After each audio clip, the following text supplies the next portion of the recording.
Okay, this is Snoopy's temperament evaluation from Gold Diamond Pup. Oh wait, do you want to see? Go for it. This is green collar Snoopy, boy. The tester in this evaluation is Sarah, and our dog tester is Fergie. We like to use Fergie because she is not necessarily fond of the puppies, and it gives us a really good insight as to how assertive they are with other dogs, especially dogs who don't want to have any interaction with them. Fergie's been doing this for a while for us, so she's actually a good trooper when it comes to us doing our evaluations. We let her out quickly just so that we can get that insight. As you could see, we think that this dog is pretty dog friendly. I would say high on the neutral, maybe even low on the assertive side of things. And then in regards to human assertiveness, we scored him right in the middle. He's not afraid or intimidated of Sarah, even though she is a stranger to him. He just came in with a lot of confidence in that, in meeting her.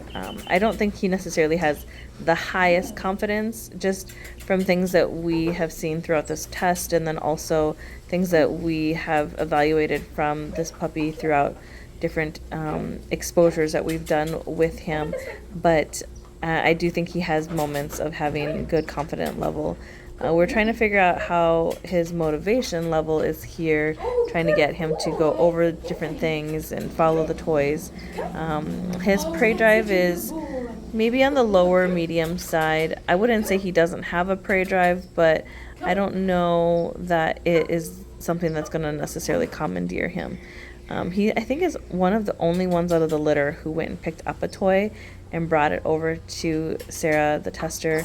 That's something that this litter just happens to not be a high toy driven litter. Sarah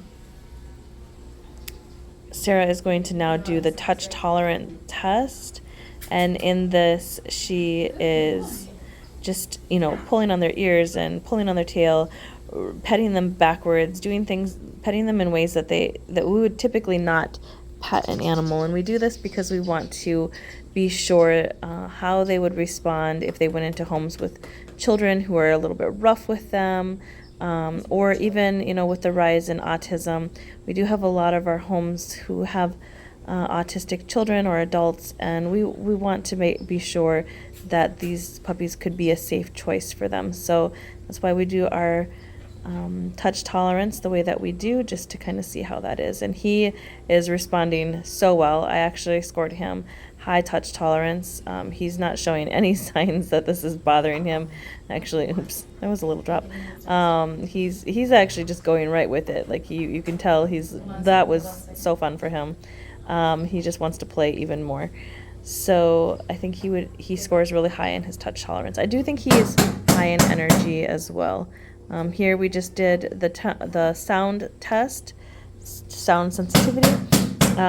He did get a little bit startled and ran for some reassurance, but he didn't go run and hide away, and he didn't do any whining or licking his lips or anything like that. So his sound sensitivity, I scored him as like a low medium or a higher low. I wish that the test actually had numbers versus like low, medium, and high, because that would help me as the tester or as the evaluator. But he did really good as far as his sound sensitivity. Next, we're going to do sight sensitivity, and in his sight sensitivity, this is where we open up the umbrella just to kind of give them a view of like fast movement. Again, this is great for children or any types of homes where there would be lots of commotion.